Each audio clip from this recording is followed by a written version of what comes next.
This video is for, or audio, should I say, is for SchoolBusRuss, aka Matthew. Matthew, what's up? This is Stan. All right, so we basically need to talk, and you need to call me. Okay, my number. You know my number. We need to talk normally, so you could explain what's going on. Why either you or one of your buddies has mistreated me today. Why are you blocking my number? What's going on? Like, what the heck is going on, basically? Because we've been friends all these years, man. And all these years, I done nothing wrong to you and nothing bad to you. I mean, if you remember, if you recall how our friendship started, it started on Minecraft server. Then I used to help you with the laptop, right? I helped you with the laptop. Then I trusted you where I could just simply say, no, Matthew, guess what? You pay me up front for the computer and then I'll buy you the parts and build you the computer. I didn't do that, okay? I'll let you use my thing. I'll let you use the credit and let you pay it out. Who if not the friend would allow this to happen? All right, only friends can trust that much and help each other out, okay? So, I've been always there for you. I've been always like, even on the server, if you remember, even on the server, how many people wanted you off the server, and I kept on protecting you. I kept on sticking up for you. I kept on saying, "Hey, you're my friend. He's my friend. He should have a server. He wants to have a server and stuff like that." Well, let's say server thing is gone. Well, no, I still have a server computer. I still upgraded it, updated it, and I still run servers. And me and my other friend Matthew, we run a server. However, we can run not only Minecraft servers, we can run other servers as well, gaming servers. And we're working on actually putting different game servers on it. We have a Discord server running. We have a lot of things changed since last time we talked, Matthew. But I don't understand one thing. If it was you who called me today, or I doubt Mike called me because, I mean, I don't know, me and him, we barely talked. I mean, we only talked on Facebook, but mainly I talked to you and your mom and your dad. So, I'm not sure why did you treat me that way, or one of your friends called me and treated me this way. I don't know why all of a sudden you changed your opinion about me when you had known me for as long as I knew you, for a couple of years, since 2000, whatever, 2010, 2011. And I've been nothing but nice to you. All right, as long as as well as I would be nice to anybody. Would person be older than me, my age, younger than me? I don't care. If a person is younger than me, I always try to be an example on how the older people are, because sometimes, kids think that, hey, if the person is older, that means that they smoke, they drink, they curse, they swear. I mean, I heard the theories like this. Trust me, I heard that kids try to, like, they try to say, oh, if I curse, if I swear, or if I hold a can of beer in my hand, or if I hold a cigar in my lips, that means I'm an adult. That's not how it works, okay? You know me, I've been ever since you know me, I've been a Christian and still a Christian, right? And with my life, I always show that being an adult is not cursing and swearing and drinking and living the wild life. Being an adult is the same thing as you grew. Like, when you're a child, you're taught things on how to treat friends, how to not treat friends, how to treat people, how to be nice, how to be polite, all those things. You're learning them not to only use them while you're a child. You're learning them to use it throughout your life. All right, so that means if you grow up, if you're 20, 30, 40, 50, doesn't really matter, 60, but you can still be a polite, good, friendly person, and people still want to become friends with you. All right, that's what matters. All right, and shame on you if it was you, dude. Shame on you. You showed yourself like an ignorant, selfish, spoiled jerk. And I feel sorry for you. I mean, I'm not saying like, oh, okay, Matthew's a jerk, don't be friends with him. No, I'm not saying that, okay? I'm just trying to open your eyes on things because you probably got so much into gaming, so much into this virtual reality, and I heard theories that virtual reality, all this stuff, all these games, video games, people become acting like a video game thing. Some dude, go on YouTube. I mean, I'm not lying. Some dude, pretended to play Call of Duty or some kind of game for real. So he took a gun and went around and started shooting live people on live streets. And he was playing Call of Duty or whatever game he was playing. All right, in real life, he thought he could play like this. A kid, a child. All right, so that's what I'm saying. All those games have a bad influence. GTA, shooting games, unless you know how to control yourself in them, unless you know how to still be a good person, even though you're playing a violent game. You go inside, you play. Yes, there are curse words. Yes, there are this or that. But you keep yourself kind of like you keep a barrier. Okay, this is just a game. I'm playing the game. I can turn off the volume and play without the volume. Just enjoy the car ride or whatever, or just enjoy going around and protecting the border or whatever.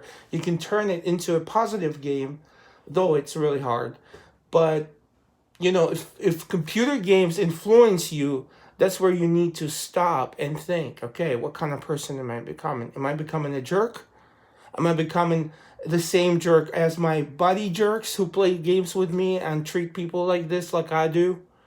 Or do I want to be a positive person, have a positive influence on surroundings, be known from a good side, be known as a positive person, um, you know, or be a jerk, a complete jerk, who only cares about video games and acts like a video game or a movie?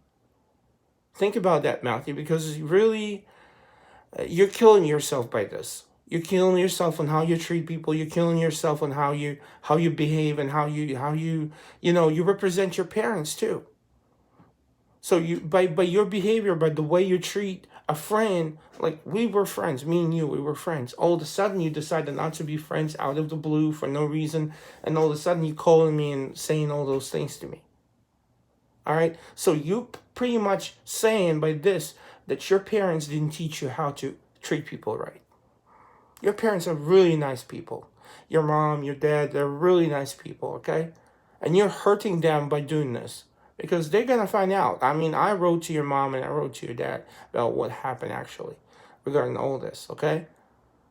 Was it you or was it not you, one of your buddies?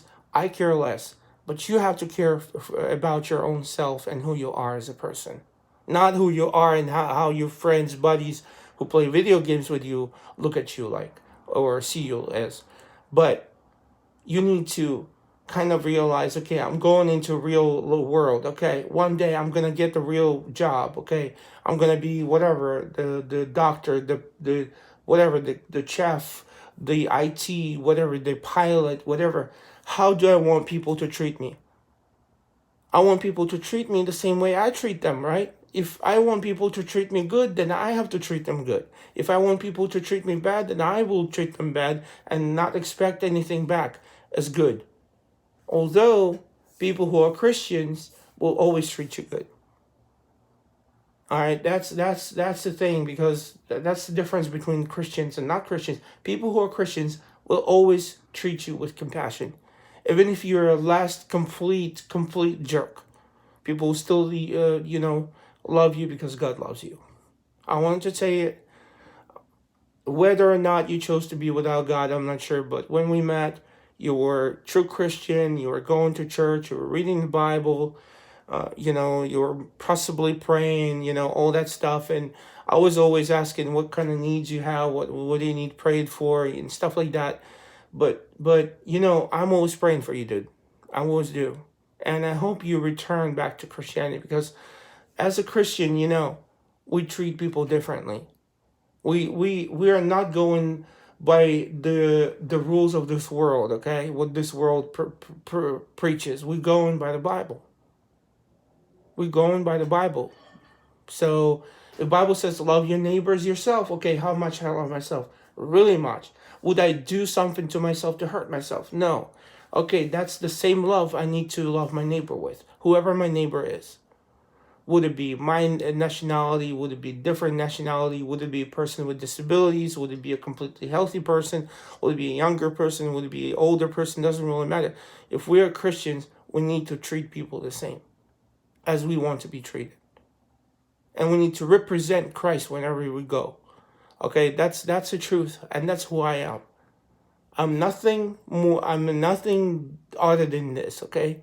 So if people complain about me helping somebody who's younger, me helping somebody who's older, or whatever, I do this out of my heart.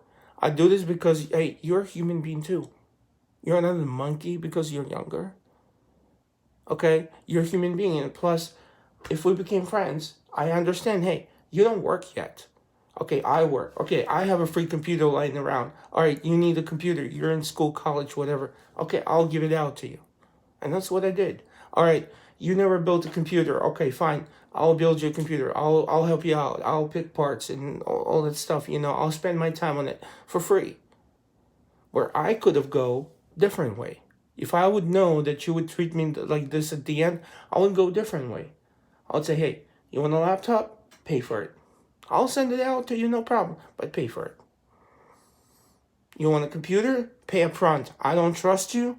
All right, I don't give you credit. Pay up front the whole price of the computer. I'll order the parts and everything, but pay up front for it. But I didn't do so. Why? Because I trusted you. Because you were a nice, I would say, nice Christian friend when you were younger. Honestly, look at yourself when you were younger and compare it to what you are now. Really, I mean, I'm just suggesting you what to do. Look at yourself when you were younger, how friendly you were, how many friends you have, and what kind of friends you had. Sometimes you can have friends who also drink and do drugs, and you consider them as friends because, oh, somebody who doesn't do drugs, okay, they're not my friend because they're not in the same thing. Oh, this person does drugs or drinks or whatever. Okay, that person is my friend. That's not how you determine who's your friend, who's not your friend. All right. So look back and see what kind of friends you have, how many friends you had. All right. Remember maybe the friends you never talk to anymore and why you don't talk to anymore. Because maybe you got so immersed into this virtual gaming reality that you forgot even how to treat friends, how to check up on friends, that you need to call them sometimes, say happy birthday, say happy new year, say Merry Christmas, say all that good stuff. I mean, hey, dude, wake up. All right. Seriously, wake up. Because the truth is, I'll tell you honestly, that might sound like kind of like a Christian threat, but I don't want to threaten you. But there's heaven and there's hell. That's a reality. There is heaven and there is hell. Where do you want to go? You want to go to heaven or you want to go to hell? Because then it will be too late to say, well, nobody told me about God. Well, nobody, people told you about God. You were born into a Christian family. You were presented with good Christian principles. You had the Bible on hand. You had friends who always supported and prayed for you. You had friends who always, talked good things about you and taught you good things and, saying, hey, don't do this, don't do that, And after all this, you're saying, your excuse will be, nobody told me. Well, God will say, guess what? It's too late, bro. You had time on earth. You had friends who told you. You betrayed them. You spit on them. You cursed them out. You yell at them. Sorry. Sadly, the only place you can go is hell, where there's going to be everlasting pain, everlasting sorrow, everlasting sickness, everlasting disease, everlasting fire, everlasting everything. And there's no way out of it. You want to go there? Sure. But I'm sorry, but that's where you're going. All right? If you want to go a different way, then you need to see how to go a different way and what credentials are. What credentials are you going by? What credentials are going to get you to heaven, okay? And what credentials you need to meet in order to be there. And of course, sometimes it will not happen by your own strength. Sometimes, there's things in life that we cannot change on our own, but we need to let God change it. It's like broken computer. You can sit down and freaking try to fix it of the virus, but unless you format it and reformat it and install clean operating system, sometimes you will not get rid of the virus. Or unless you call a technician to fix it, you will not be able to fix it yourself. Unless you call the manufacturer to exchange the motherboard, it can hit this motherboard with a hammer. It will not work. But once you call the technician and call the manufacturer who can fix the motherboard, they'll fix the motherboard and send you a new one, whatever they have to do to get your computer up and running. Same with God. I mean, sometimes Bible tells us don't do this, don't do that, don't do that. But, sometimes we need to ask God, hey, God, help me not to do this. Help me not to do that. And God is going to fill you and show you his plans for your life, what he wants you to be. What does he want you to do? What talents you have that you may be hidden, dip in your soul and dip in your heart and dip in your mind and replace them with video games. Maybe you have talents. Maybe you're a perfect cook. Maybe you're excellent singer. Maybe you can play the guitar. Maybe you can play instruments. Maybe you can join a band and, be useful in a band. Maybe you can be a good pilot, a good doctor, whatever it is. But if you just cross this all out, cancel it out, and sit and play video games day and night, video games that were designed to teach you to be a jerk, basically, or violent, and all that stuff, then I'm sorry. All right, Matthew, I'm not sad because you yelled at me and cursed me out. I'm sad because whom did you become? All right, so look back. I wish you all the best. I'm not cursing you. I'm not swearing you. I'm not yelling at you. Look back, analyze your life, pray. I don't know what the heck you need to do, but just put yourself on the scale and wait. Like, what's more important for me? To be a good person and go to heaven, or be a jerk and enjoy video games and enjoy this, 70, 80, 90 years of life and go to hell? Where do you want to spend your eternity? All right, bye.